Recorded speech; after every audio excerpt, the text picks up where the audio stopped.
Good afternoon. My name is Jody Brockington, and I would like to welcome you to today's National Urban League's Digital Career Success Series, brought to you by the Urban League's Job Network. I serve as today's host and producer of today's event, which is our Digital Career Series titled Employee to CEO, How to Start a Business. Many of you guys in our audience are really currently working for someone else at a company. Others definitely have already taken the leap into entrepreneurship. Maybe you even own your own business.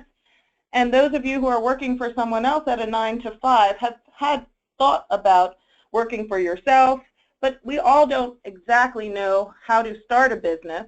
And even if we have one, we can always use more tips, more information, and expertise to make it better and stronger.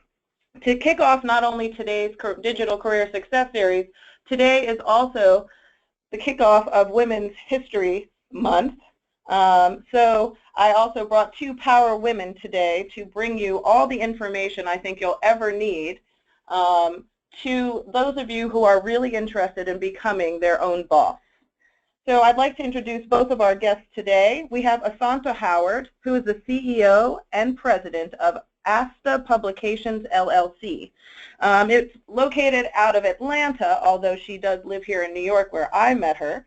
And she has been helping hundreds of others really create their own books, publishing, and really help them grow into high-growth businesses.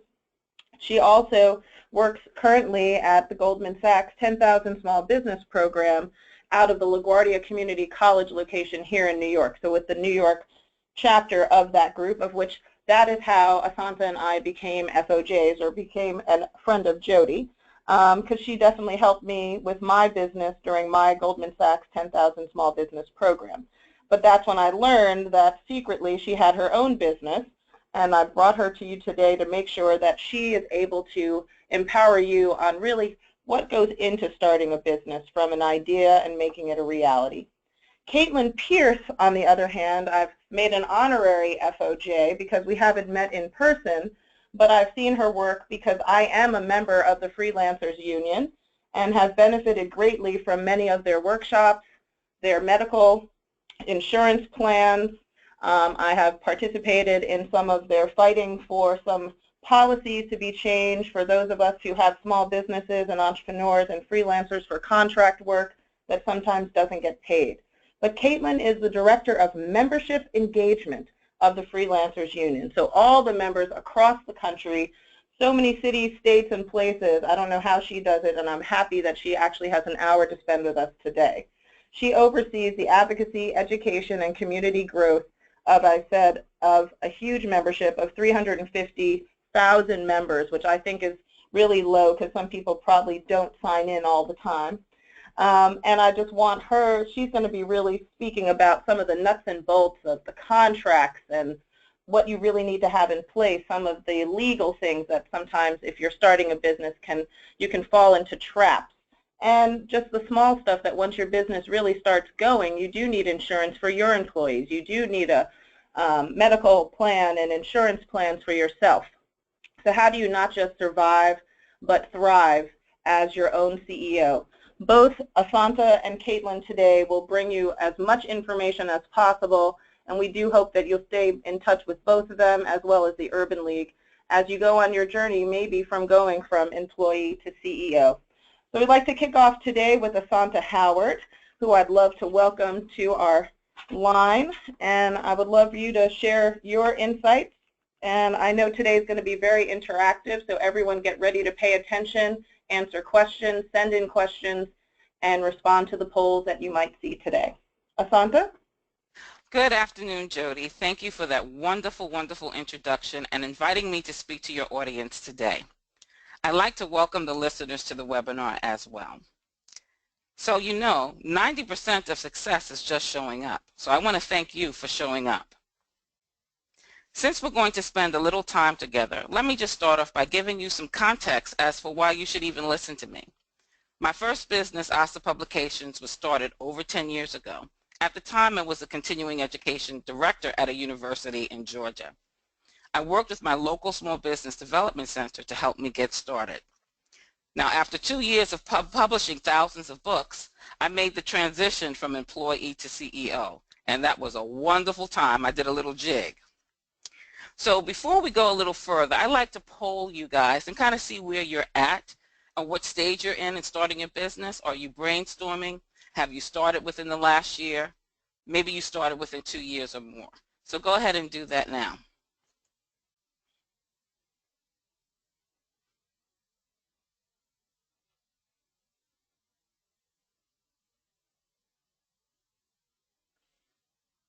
Okay, I see the numbers coming in. Okay, so it looks like there's a good variation of brainstorming. Oh, I love that, 80%. Okay, 9% and 11% of those of you who have started your business already, this information will still be relevant to you. So based on the results, a few of you know that starting a business is a huge time and financial commitment, and it requires more hours than working at a job. The goal is to have a laser focus on building your business for success and avoiding unrealistic business ideas prior to starting your company.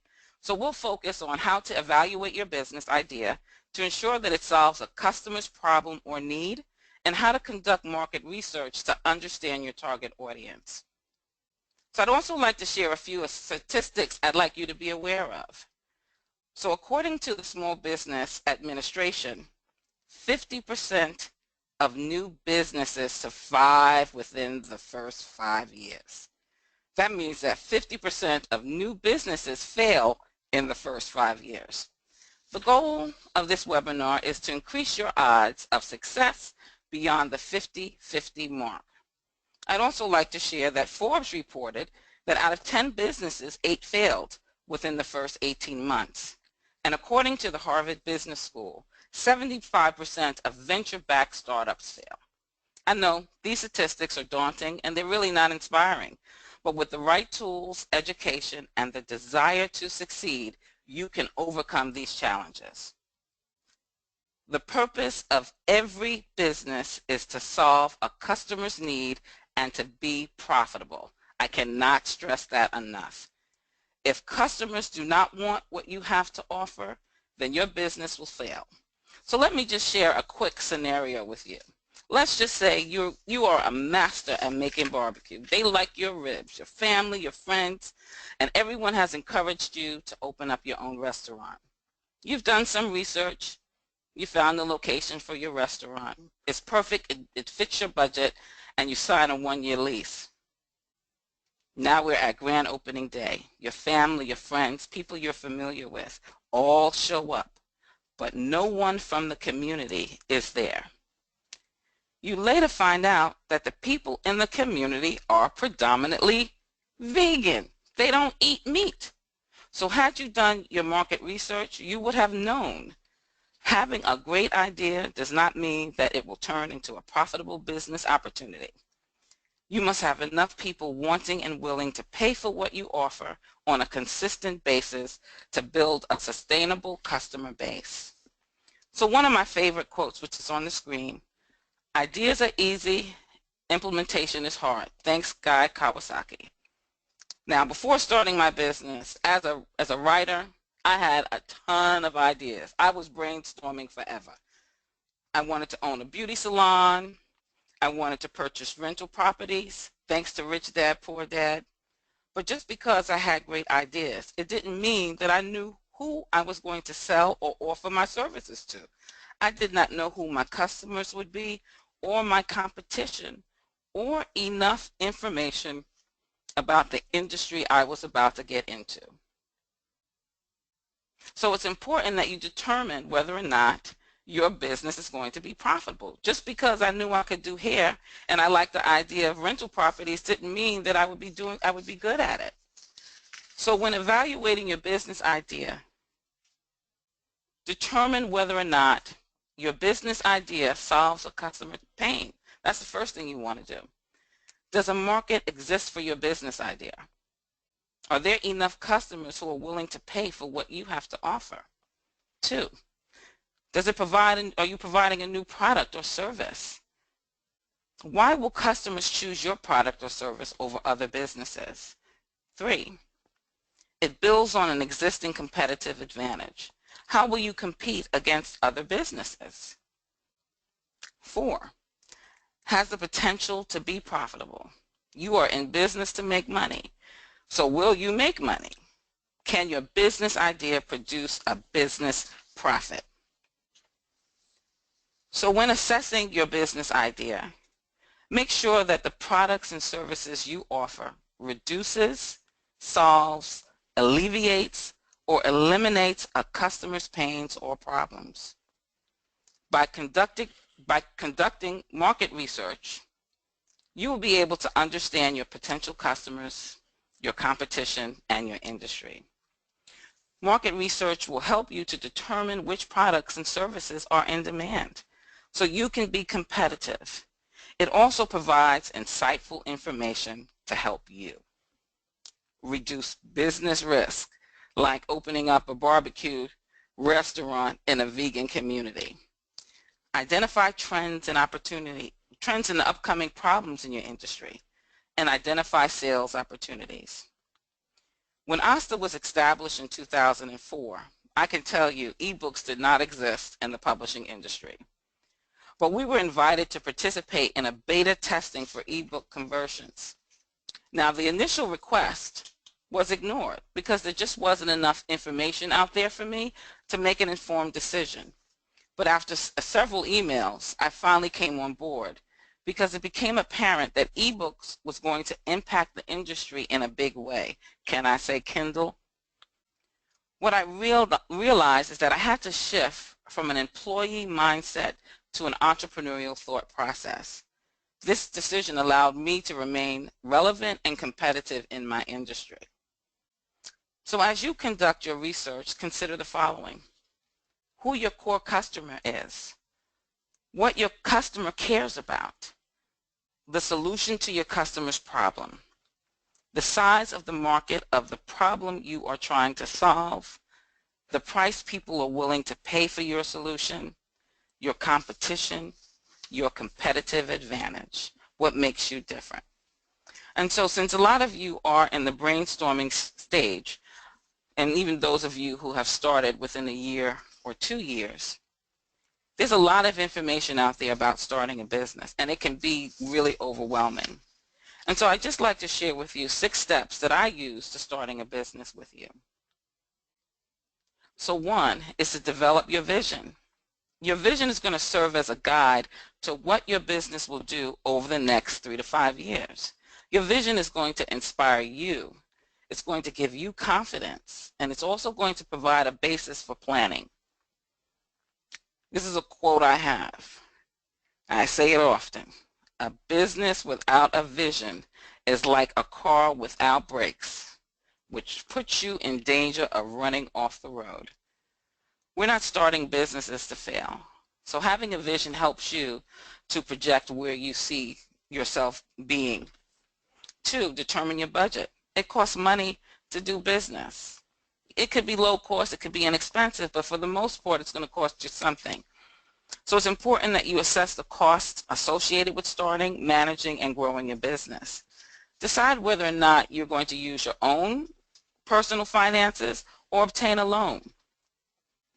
I mentioned earlier on that I worked with my Small Business Development Center. Please get to know them.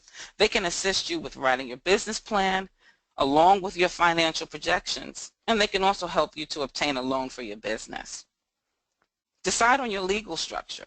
Are you going to be a sole proprietor, partnership, limited liability company, maybe a corporation or an S-corp? You can talk to a tax advisor or an attorney to help you in deciding which legal structure will be best for your business. You want to choose a name. And as you choose your name for your business, think about your target audience, who they are.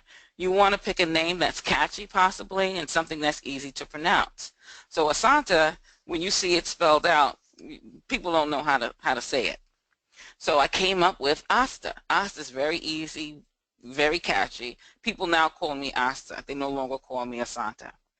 So you want to embrace your creativity as you come up with your name. You want to register your business with your county office and Secretary of State. And lastly, you definitely want to write a business plan. Your business plan is your roadmap to your business success.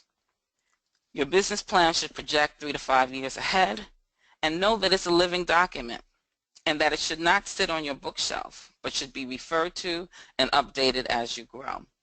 A tip sheet has been provided for you to kind of take a look at. It's a little more in-depth. But I also like to give you just a few more key takeaways. You like my little picture with the man looking? He's saying, I'm leaving my job, I'm leaving my job. And this will help you to transition, a few key takeaways to help you to transition from being an employee to a CEO. And again, I can't stress this enough, have a plan. You want to hire a business coach. Being a business owner is very, very lonely. Who do you talk to? How do you bounce ideas? Yes, you can talk to maybe some family and friends, but they don't really understand. So having a business coach will help you to avoid some mistakes, help you strategize, and grow your business. Research and understand your market.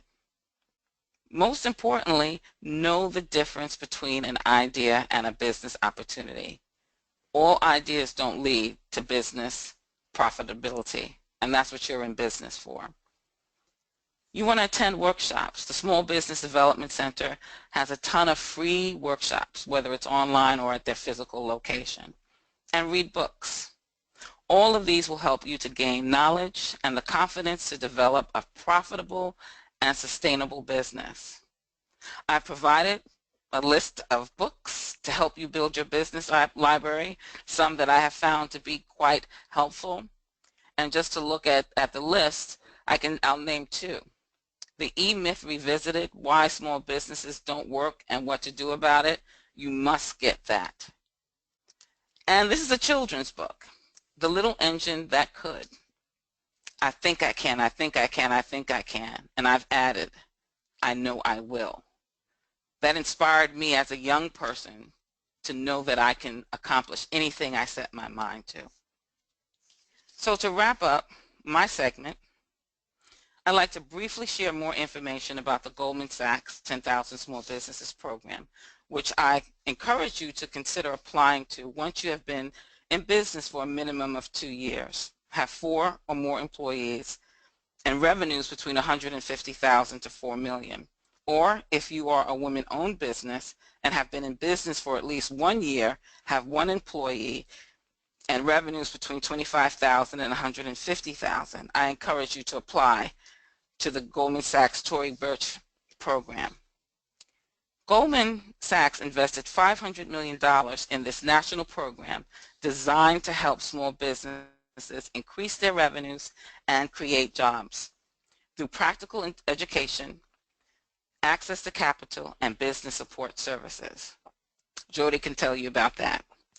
This program is offered in several states and in the UK. Many of our graduates have consistent growth in their revenues and have created tons of jobs. A few stats. 68.7% have increased their revenues 6 months after graduating the program, and 81.9% increased their revenues 30 months after completing the program.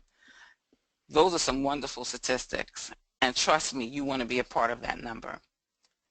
We'll provide the links for more information of how you can share the information about joining the 10,000 Small Businesses program, and for you to hold on in your little Rolodex. I know we don't have Rolodexes anymore, they're telling my age, but to hold on to the information.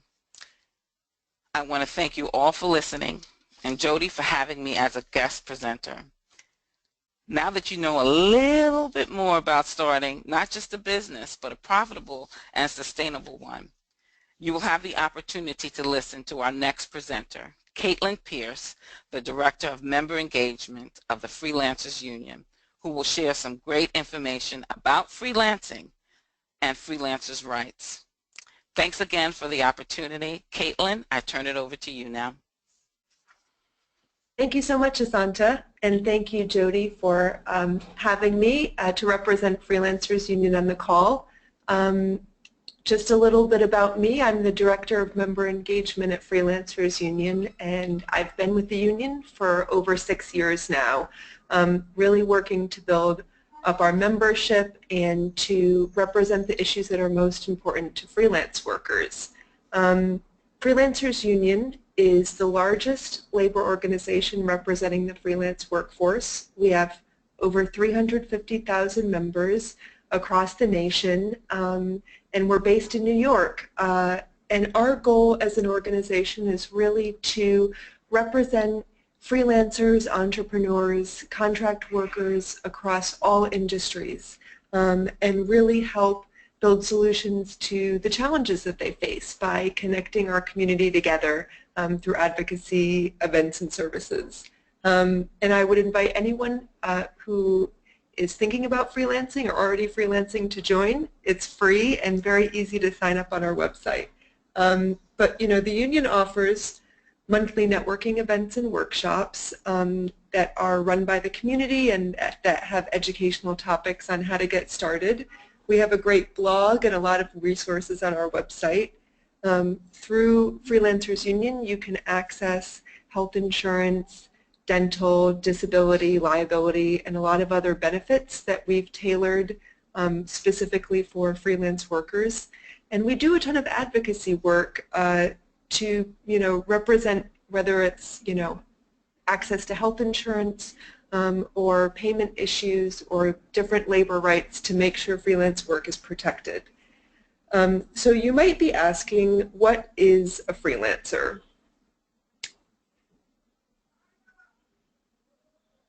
And what we have found through our research that we've commissioned is that there are 55 million people who are freelancing across the U.S.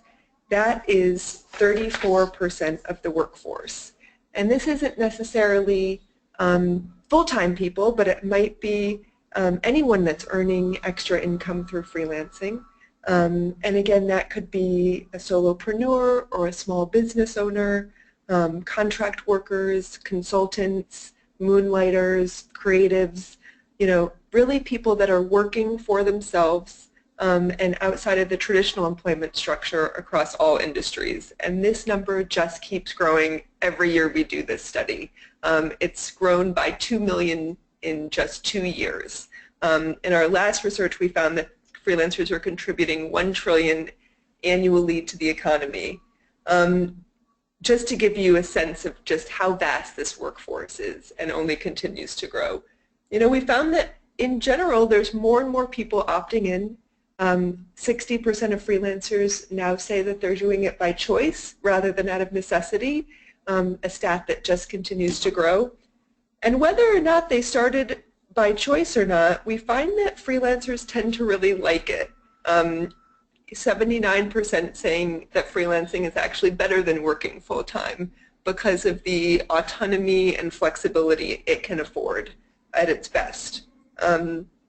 Another sort of indicator that it's really on the rise is that 40% of millennials are now freelancing, which just really projects out to how many people are going to be working this way in the future. It's a really good time to start freelancing because with so many people doing it, there's now really more resources than ever for freelancers. As I sort of included in a handout that really points to a lot of the resources, whether it be financial services or co-working spaces or just information out there for getting started, it's a really good time to start freelancing because you're not going to be alone when you're doing it. And a few tips for as you're starting to think about whether or not you want to take the leap. And some of these really reflect a lot of the guidance that Assuanta is offering in terms of starting your own business, particularly the first tip that I have to offer, which is to be intentional. I would certainly echo Assuanta's adamant statement that you absolutely have to have a vision and a plan for implementing that vision. If you are going to be a graphic designer, if you are going to be a consultant, regardless of what profession or industry you're working in, you really need to think through where you want to grow your business and how, and what it will look like in at least 3 to 5 years looking out, even if it changes. And that will help guide you in terms of thinking about what type of clients that you're going to go after, what types of projects you want to take on, and what type of expertise that you can acquire through these projects that will help you in the future. To really support these efforts, I would recommend that you spend time carving out from your freelance work time to do business development activities every month. And that could be business planning, checking in to see where you are against goals that you've set for yourself, or doing proactive outreach to find those clients that are really ideal so that you're not just being reactive to the opportunities that are in front of you. Similarly, as Assuanta said, I would urge you to not go it alone. We have learned at Freelancers Union that your network is your #1 asset as a freelancer. And that is because it will become the source of your job referrals. It will be the place, the community that you can go to when you're having an issue with a client or you need to troubleshoot some type of business issue or problem. And it's also the key to your sanity.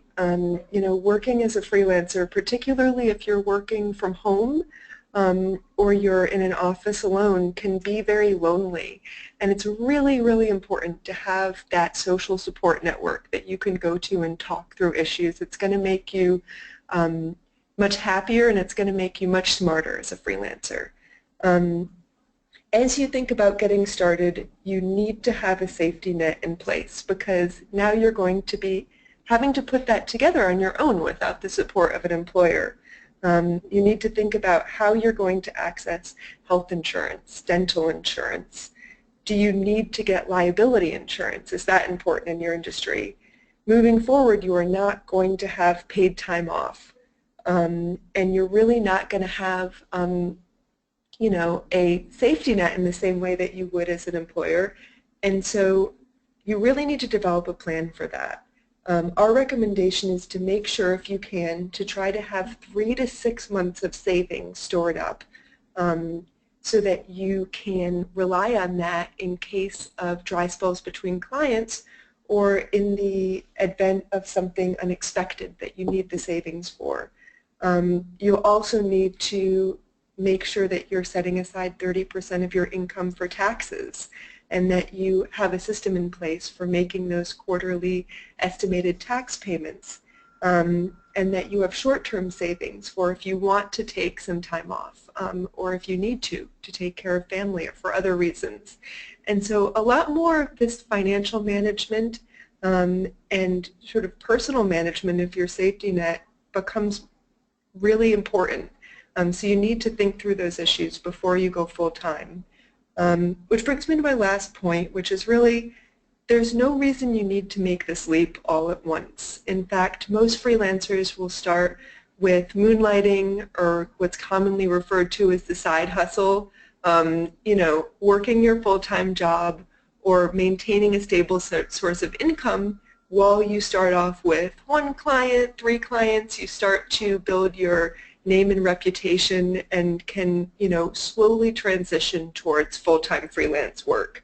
But in general, all these tips are meant so that you can have a solid foundation to go out on your own. That is particularly important for when unexpected things happen. And just to highlight one issue that we found that's become really critical at Freelancers Union, it's really important to protect your work, to do everything you can to make sure you are able to get paid on time. Unfortunately, one of the biggest challenges that we found that freelancers face is that 70% of freelancers have had trouble getting paid, whether that be late payment, where you spend months trying to track down an invoice and collect, or non-payment, just getting stiffed by a client. We find that these freelancers are losing an average of $6,000 annually. So it's a really big problem. And I think it really speaks to, unfortunately, sometimes there being a power imbalance between, you being an individual out there working on your own and working for companies. There's little recourse for freelancers under the law that helps them make sure that they can get paid. Whereas as an employee, you have a lot of labor protections there backing you, including payment protections. So we're doing a lot of things at Freelancers Union to help mitigate these risks, but a few tips just to help you help yourself. So to avoid these issues by protecting your work, make sure that you're able to have a contract. And that's really important, whether it is a small job or, even more important in a much larger job. But you want to make sure that in addition to the pricing, you've really been clear on what the project scope is so that, 3 months down the road, your client's not adding extra things onto that, and that you're really clear on what the payment terms are. So, for a project, you want to make sure that you have a clear sense of when you're going to be sending those invoices out and when the client is responsible for paying you. It's really helpful if you're working with a larger company to try to get a contact in the finance department or the personal contact of anyone who is responsible for issuing that payment so that you can call them up on the phone and have a relationship with them in case something goes wrong down the road. As part of your contract, you should always try to negotiate some money up front, some type of deposit on your work so that the more money you can get up front, the less you risk towards not getting paid at the end of the job. And make sure you charge a late fee, and that is a small fee, typically on a monthly rate, that is, clearly laid out in the contract. If you don't get paid after 30 days, there's a 1% charge that goes into effect, and so forth. And these basic tips can really help you make sure that you're setting up a great relationship with your client, that there's clear expectations on both sides, and it can help mitigate challenges down the road. One thing, as we're going, just before we go into that, we at Freelancers Union just launched this new tool called the Contract Creator. So if you don't have a good business contract, this is an easy thing that you can do to just go online, answer a couple questions, and it's an easy tool to help you set up and structure your agreement. So I'd encourage you to check it out, and it's a free resource. Just to highlight, one of the things that we've been working on to really mitigate this non-payment problem has been a legislative campaign, which we just won our first victory in New York City, where we passed a law called the Freelance Isn't Free Act, and it has different mandates to protect freelancers from this issue of non-payment. So under this new legislation, which is now just enacted in New York City, all companies that do over $800 of work with a freelancer have to have a contract. And you must pay your freelancers within 30 days or within another date stipulated in that contract. Now, if a freelancer in New York City has a problem with a client who's not paying, they have some new options. Before, there really wasn't much they could do besides go to court. Now they can still go to court, but they can be awarded damages and attorney's fees, and they can also go to the New York City Department of Consumer Affairs and file a grievance, and the city will now help freelancers with their non-payment claims. I highlight this to say these types of changes as the freelance workforce grows are going to be really important, not only to protect freelancers, but as the culture really shifts towards freelance work, we really have to think differently about about who workers are and what the needs of this workforce are, because with freelancers contributing this much to the economy, it's really important to make sure that their work is protected.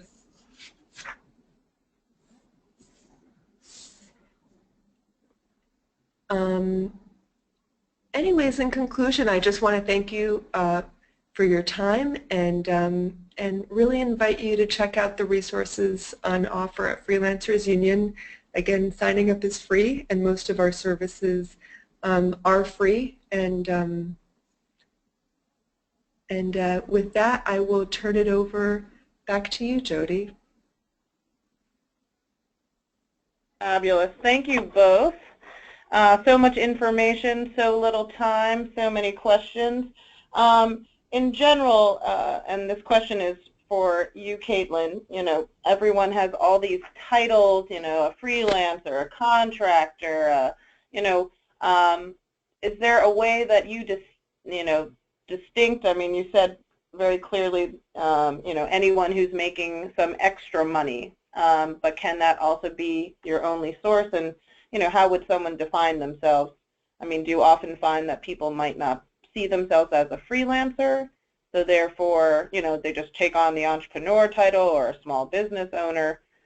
What's the true demographics is what someone's asking. Absolutely. I think it really varies by industry.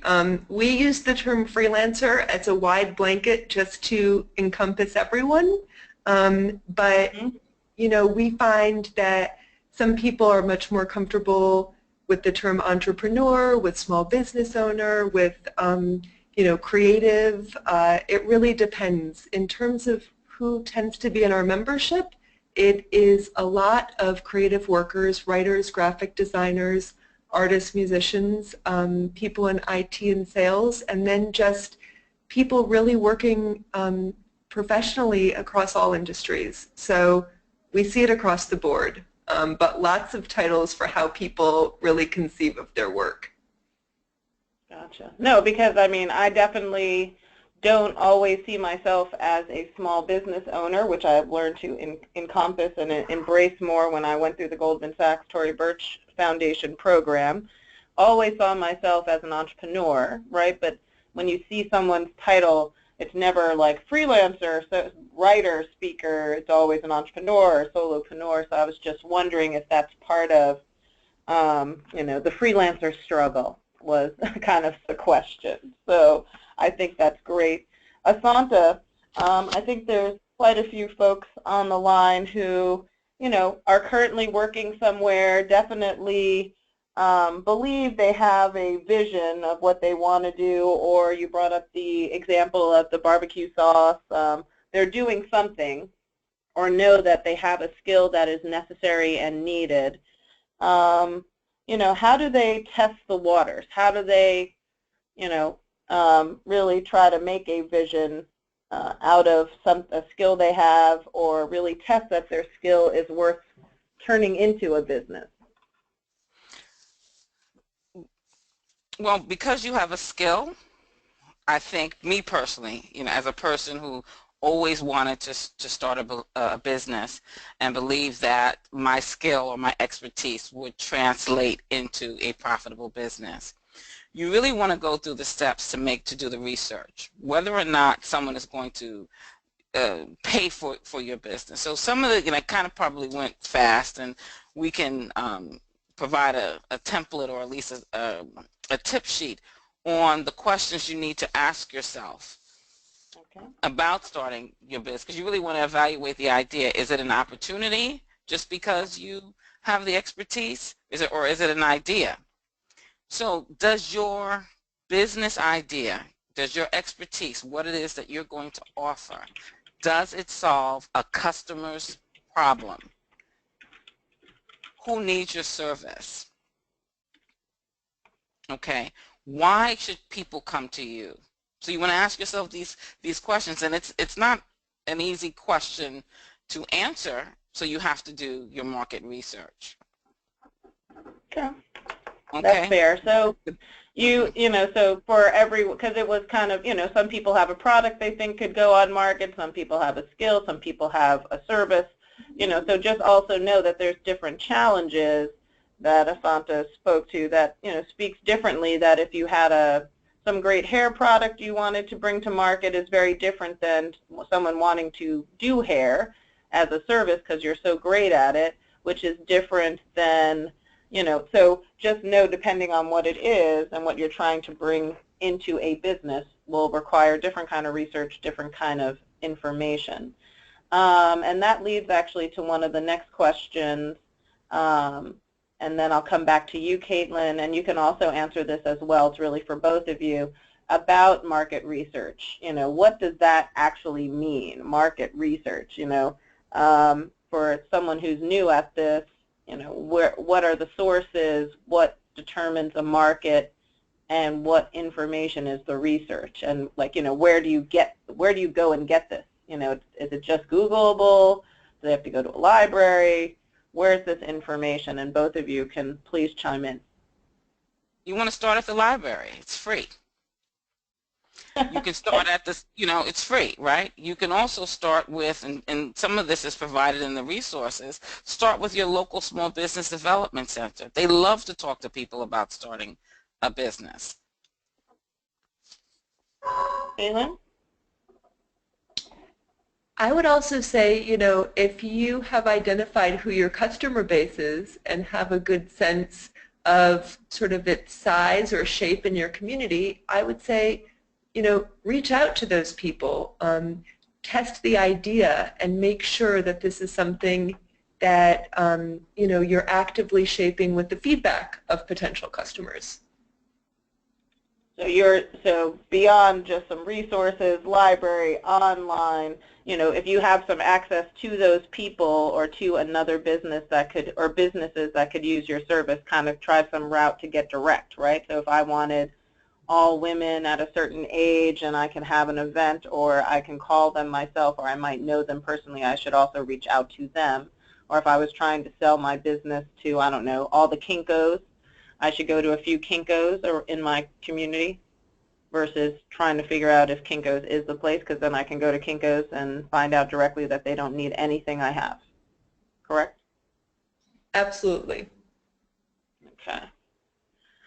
So, I think it's also the idea of, defining your target market. Sometimes people think it's women between the ages of 20 and 45, and it ends up being men ages 25 to 50 who are really buying your product or who really listen to your blog or whatever it is that you've created. So often who you think you're speaking to, you might not be.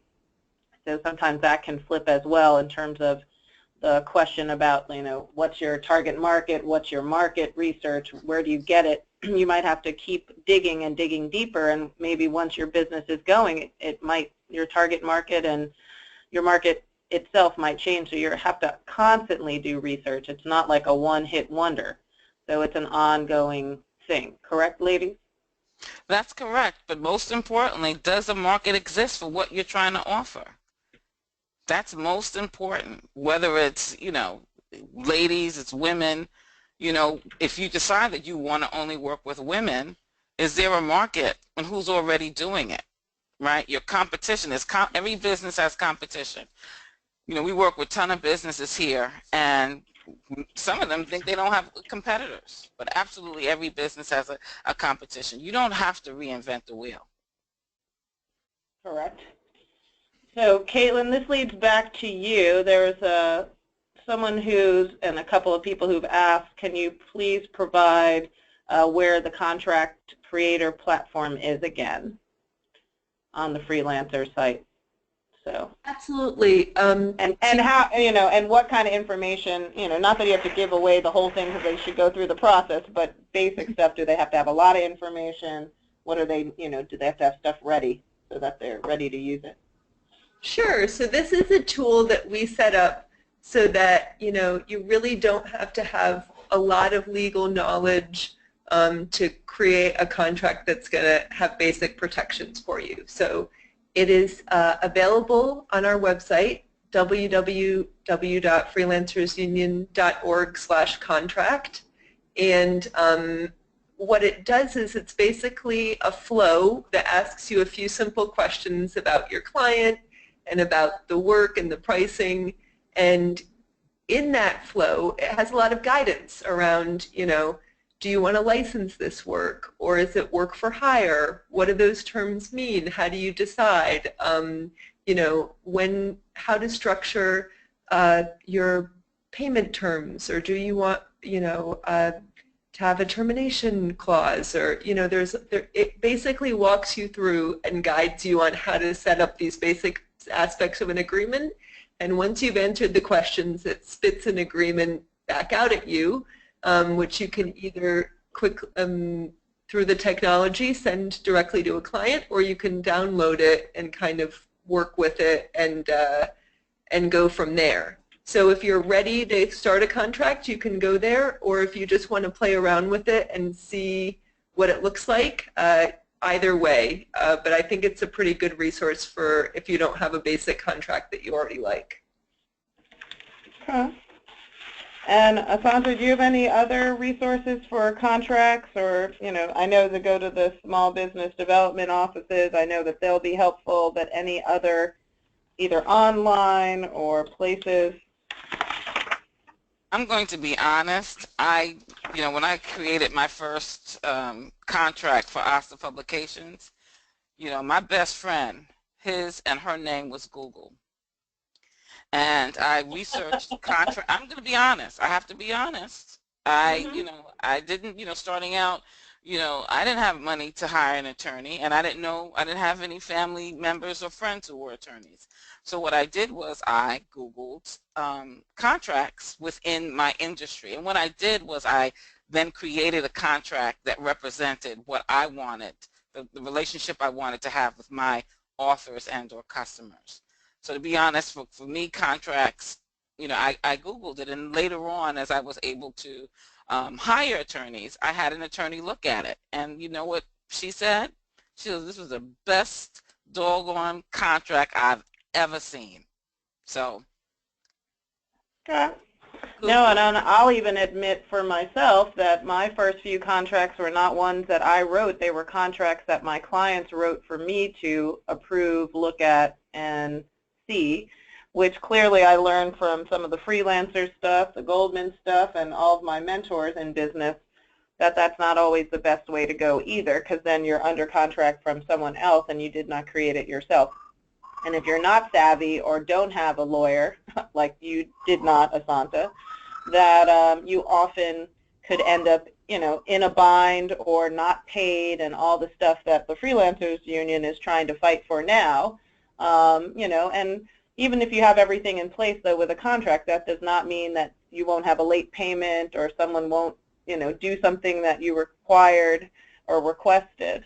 So just know that contracts, though, are vital to your survival, and also kind of track the work that you do, your expertise, and gives you kind of a paper trail of what you've done. So don't ever, even if it's even if it seems like it's an informal thing, and even if it's just that you're selling your cakes, have a receipt, have an invoice, have something that has some kind of record. If it's not even an official 9-month contract, it might be for one birthday cake or whatever it is that you sell, but to have something in place. So I think that's vital. So there's ways that you can get around that.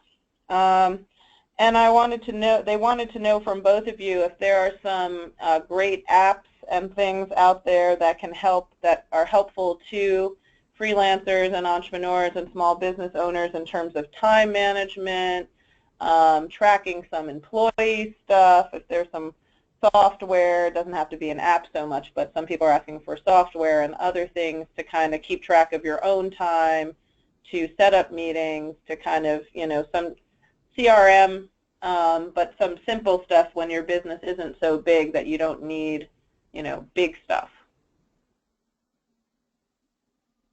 Either of you? There's so much, Jody. There's so much. What I'd like to do. What seems to be popular, at least, I mean, popular is depending upon the business, that you're going to start. Zoho was something that I used, again, free, for CRM. Doesn't cost a dime. When scheduling or trying to schedule meetings, I use Doodle, DOODLE, as one software. Let's see what else. Well, this is not free, okay, and it has nothing to do with keeping track of time. Mm-hmm. As I mentioned in my presentation, you're in business to make money. QuickBooks.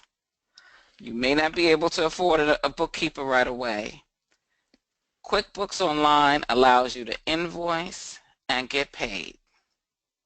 So that's one I would recommend as well. A little off script, but most importantly, try to get your money. So QuickBooks is one I've used. I know PayPal, you can send invoices that way too. What I like about QuickBooks Online is that it's connected to your bank account, and you should get a separate bank account. Don't mingle your personal with your business, so that you can see what your expenses are, what you're spending money in it on, and what you're taking in. QuickBooks allows you to kind of see what you're bringing in, what your expenses are, so you know how profitable you are. Okay. Caitlin, any information or software or apps that are kind of popular that a lot of the freelancers have used or mentioned, or that maybe you even personally have used?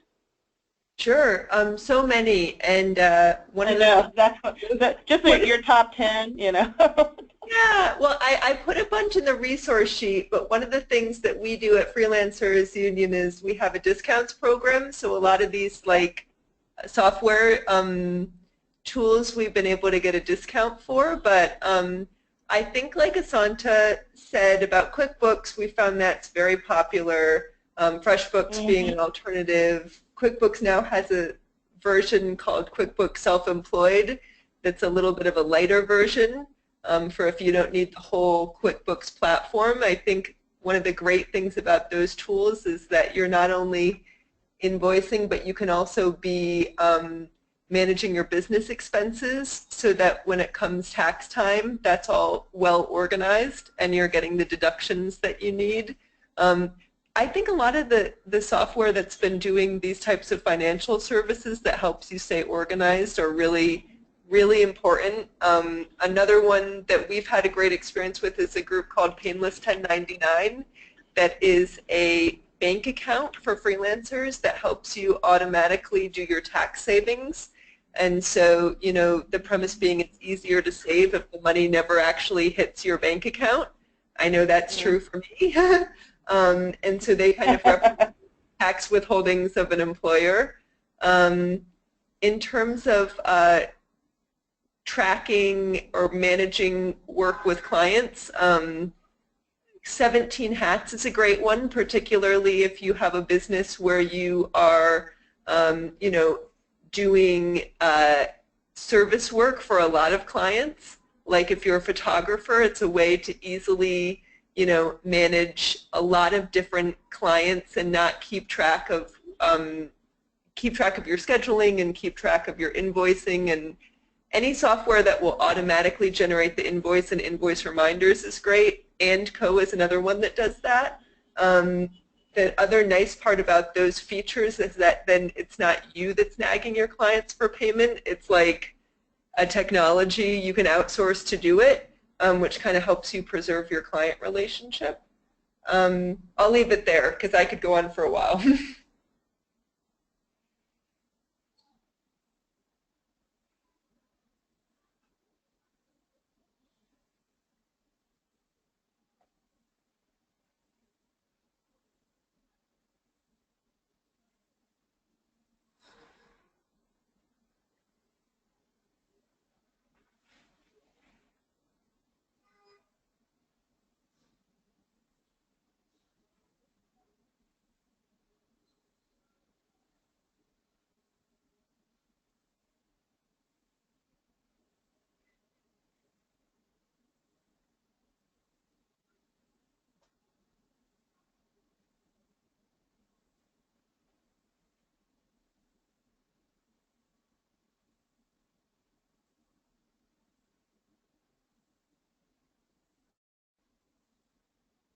Sorry.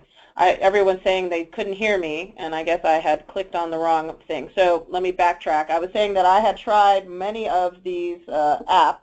I've tried everything but Zoho on this list, and I even tried FreshBooks in lieu of QuickBooks. and definitely did not see the advantage in the FreshBooks versus the QuickBooks. But I have not tried the self-employed, but at the same time, what I was saying is that each of you, and Assuanta really hit this home, really need to figure out what you need specifically for you. You know, maybe you're great with the time management, not so much with the sales. Maybe, you know, you're not good with getting your money in because, you know, you don't like bothering your clients because then you feel like, oh, they might not hire me again. So using some of the other information and the other, you know, things besides PayPal and the 17 Halves, and, you know, will help you kind of build a business without having additional people in the beginning when you are maybe still a solopreneur. But when you have a person, it is good to have a person make those calls and really make it personable. So I think you guys gave us a lot of information today. I want to also point your attention, everyone who's on the line, to the right-hand side of your screen near the polls and the dashboard. There's a download for handouts. There's 2 handouts today, one from Assuanta and one from Caitlin, with tips and things for you to take with you.